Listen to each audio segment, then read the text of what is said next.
Okey. Mengenai dengan persoalan yang diajukan tentang golongan yang disebut atau dinisbahkan sebagai golongan Wahabi, ya. Jadi kalau nak sebut Wahabi ini, kita pun kena jelas Wahabi ini apa dia sebenarnya, kan. Setakat yang saya mengaji dahulu, memang kami tidaklah pula belajar ada pula satu mazhab dalam Islam ni nama dia mazhab Wahabi. Setakat yang saya mengaji lah. Bila kita nak merujuk kepada fiqh yang kita belajar, fiqh yang sampai kepada kita pada hari ini, dia sudut fiqahnya ialah 4 mazhab, iaitu mazhab Abu Hanifah, mazhab Imam Malik, mazhab Syafi'i dan mazhab Hanbali. Adapun dari sudut akidah yang sampai pada kita pada hari ini, yang saya faham, di sana ada yang disebut sebagai Salafiyah, ada yang disebut sebagai Syairah, dan ada yang disebut sebagai Maturidiyah. Dan saya tak dengar pula ada satu mazhab yang namanya Wahabi.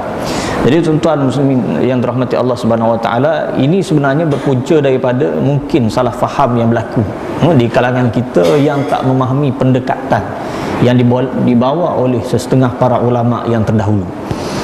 Seperti yang kita dah jelaskan tadi, bahawa di sana dalam persoalan akidah ada pendekatan yang mana mereka itu menggunakan pendekatan untuk mengembalikan manusia kepada zaman salafus soleh, dan mereka menisbahkan diri mereka itu sebagai golongan salafiyah, yang mana mereka mengatakan imam kami ialah Imam Ahmad ibn Hanbal, yang wafat dalam 241 Hijrah kalau tak silap saya. Makna masih lagi di dalam kurun yang emas Imam Ahmad. Dan kemudian mazhab Imam Ahmad ini, madrasahnya diteruskan oleh 2 orang yang sangat terkenal dalam kurun yang ke-6, yang 7 begitu, iaitu Al-Imam Ibn Taymiyah rahimahullah dan juga Al-Imam Ibn Al-Qayyim Al-Jawziyah rahimahullah.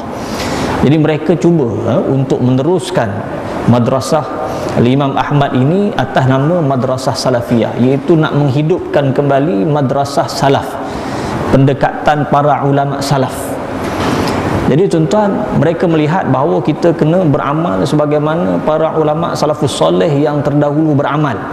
Sama ada dari sudut akidahnya, seperti yang kita contohkan tadi dalam ayat yang mutasyabihat, mereka tak mau bahas, mereka serah kepada Allah Subhanahu Wa Taala.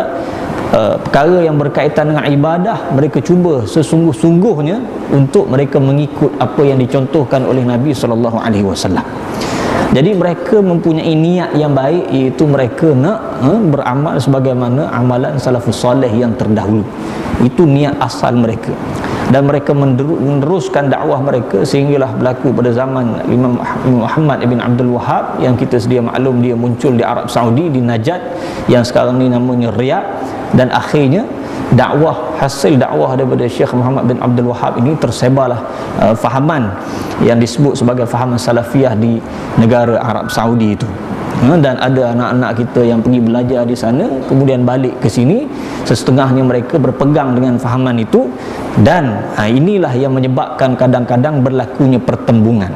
Sebab kita sedia maklum bahawa kita di Malaysia ini, kalau kita di Malaysia ini, kita mendapat Islam kita daripada para alim ulama kita yang mereka itu bermazhab Syafi'i, dan akidah mereka itu akidahnya Asy'ariyah. Kan kita dah lihat di sana, kalau di Saudi mereka berpegang kepada Salafiyah, yang mana imamnya ialah Imam Ahmad bin Hanbal ataupun mazhab Hanbali. Dah tentulah di sana ada perbezaan. Contoh seperti dalam masalah qunut, Imam Ahmad mengatakan tidak ada qunut, Al-Imam Syafi'i mengatakan ada qunut. Dah tentulah ada perbezaan pandangan. Orang yang alim sikit, yang mengaji sikit, dia akan melihat kepada dalil. Mana dalil yang lebih kuat antara 2 mazhab ini?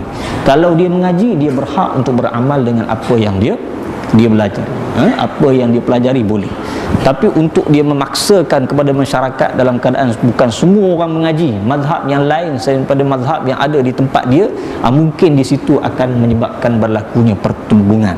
Sebab itulah yang penting ialah kita mengetahui latar belakang setiap aliran tersebut. Kalau Wahabi yang dinisbahkan kepada mereka, Wahabi ini, mereka ini ialah daripada kumpulan Salafiyah, yang mereka itu dari sudut fiqahnya fiqah Ahmad bin Hanbal, dan dari sudut akidahnya mereka kata mereka nak kembali semula ke zaman salafus soleh yang terdahulu. Mereka tak mau tambah, tak mau kurang. Mereka nak ikut betul-betul seperti pada zaman salafus soleh yang terdahulu. Niat mereka baik, itu tujuan dia. Nah, adapun di tempat kita pada hari ini dan tersebar di majoriti dunia Islam, kita berpegang kepada faham al-Asy'ariyah. Fahaman al-Asy'ariyah yang mana dari segi akidah kita melihat pertimbangan akal bagaimana. Selain daripada kita menetapkan akidah itu berdasarkan Quran dan Sunnah, tetapi kita menggunakan hujah-hujah akliyah bila nak berdepan dengan orang yang menggunakan akal. Tetapi di sana ada qawaid, ada kaedah kalangan para ulama, bukannya sesemudah itu. Seperti Al-Imam Abu Hasan Al-Asy'ari. Al-Imam Abu Hasan Al-Asy'ari ini pendekatan dia pelbagai. Kalau kita lihat dalam bukunya Al-Ibanah an Usuli Diyanah, dalam kitabnya Risalah ila Ahli Thaghar contohnya, dalam Maqalat Al-Islamiyyin, Al-Imam Abu Hasan Al-Asy'ari menggunakan pendekatan salaf, iaitu dia serah dalam masalah ayat-ayat yang mutasyabihat, dia serah saja kepada Allah Subhanahu wa taala. Tapi dalam kitab dia seperti Al-Luma', Al-Imam Abu Hasan Al-Asy'ari juga mentakwil, sebab dia menjawab persoalan-persoalan falsafah yang cuba masuk, cuba mengelirukan orang Islam. Maka dia menjawab juga menggunakan kaedah falsafah, tetapi tidak menundukkan Al-Quran di bawah falsafah. Dia meletakkan Quran di atas dan dia cuba menundukkan akal dengan menggunakan falsafah. Gunakan falsafah senjata yang sama, tundukkan akal.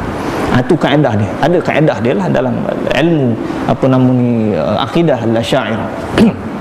Jadi tuan-tuan, kedua-dua kaedah ini pada hari ini diterima oleh para ulama kita. Pendekatan baik salaf ataupun pendekatan khalaf, kedua-duanya diterima. Yang masalahnya bila kita saling tidak memahami. Contohnya seorang Asy'ari, seorang yang berfahaman Asy'ariyah, bermazhab Syafi'i, dia nak cuba faham yang kawan dia tadi salafi dengan cara kerangka pemikiran dia, maka sudah tentu akan berlakunya pertembungan.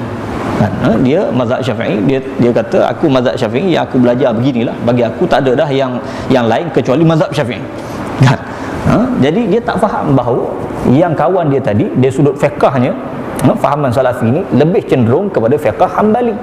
Ada hujah-hujah dia di dalam mazhab Hambali tentang soal qunut dan soal-soal yang lain, ada hujah-hujah dia kan. Jadi kalau dia tak faham, dia faham orang lain punya fahaman mengikut kerangka fahaman dia sendiri, akhirnya dia mungkin akan menyesatkan orang lain. Sama juga kalau dia nak faham, dia sudut akidah salafiyah menggunakan kerangka pemikiran Asy'ariyah. Dia kata puak-puak salafi dia tidak mentakwilkan, dia serah pada Allah. Dia nak faham ikut kerangka pemikiran dia, akhir dia kata kalau tak mentakwilkan maka menyebabkan kita menyamakan sifat Allah dengan sifat makhluk. Jadi dia cuba faham kerangka pemikiran dalam salafiyah mengikut cara pemikiran dia, maka menyebabkan berlaku pertembungan. Itu sebab sebenarnya perlu diharmonikan. Kita tak mahu ada pertembungan. Tidak ada pertembungan, kita tak mahu. Sebab kalau berlakunya pertembungan, maka akan menyebabkan sesama ahli sunnah wal jamaah berselisihan, dan perselisihan itu dia tidak akan berakhir sampai bila-bila, sebab masing-masing ada kerangka dia dan tujuan dia semuanya nak kembali semula kepada kitab Allah dan sunnah Rasulullah sallallahu alaihi wasallam. Tujuannya tetap sama. Kalau tentang akidah, ayat-ayat yang mutasyabihat, ayat-ayat yang pada zahirnya menyerupai makhluk, kedua-duanya sepakat kita nak menyucikan Allah Ta'ala daripada segala sifat makhluk. Yang salaf tadi dia nak serah tu kepada Allah, dia tak mau bincang. Yang khalaf pula tadi dia takut orang terjebak ke dalam menyerupakan Allah dengan makhluk, maka ditakwilkan. Itu tujuan dia juga, nak menyucikan Allah Ta'ala daripada segala sifat makhluk kan? Jadi masing-masing mempunyai pendekatan yang mungkin berbeza, tetapi sebenarnya dia punya tujuan dia adalah tujuan yang sama. Itu sebabnya jangan semudah itu kita menuduh orang yang aliran lain sesat, ataupun lebih-lebih lagi lah kita mengkafirkan. Sebab itu para ulama mengatakan bahawa man kasurat tila'uhu qalla i'tiraduhu. Siapa yang banyak pembacaannya, telaahnya ke dalam pelbagai disiplin yang ada dalam ahli sunnah ini, maka akan kurang penentangannya kan? Dia tidak akan saling bertentangan satu sama lain. Saya bila baca buku kitab dikarang oleh Syekh Abdul Qadir Al-Mandili yang bertajuk Perisai bagi Mukallaf, saya terkejut lihat permulaan kitab dia. Ini seorang ulama pondok besar yang mengajar di Makkah Al-Mukarramah. Dia memasukkan tauhid tiga, tauhid uluhiyah, tauhid rububiyah dan juga asma' wa sifat. Mana pendekatan itu juga dalam satu segi boleh digunakan untuk menjelaskan lagi tentang bagaimana kita nak mentauhidkan Allah Azza wa Jalla dari sudut perhambaan kita kepadanya, dari sudut sifat rububiyah Allah Ta'ala itu mencipta, memilik dan menguasai alam, dan dari sudut nama-nama dan sifat-sifat Allah Ta'ala, selain daripada pendekatan Asy'ariyah yang menggunakan sifat 20. Maknanya pelbagai para ulama dahulu tidak bertentang begitu sekali sengit sehingga menyebabkan berpecah sesama sendiri. Itu sebab kita pada hari ini kena harmonikan, jangan sampai kita berpecah menyebabkan permusuhan berlaku sesama kita dalam ahli sunnah, dan musuh yang ada di luar kita mengambil kesempatan ke atas kita. Wallahu a'lam.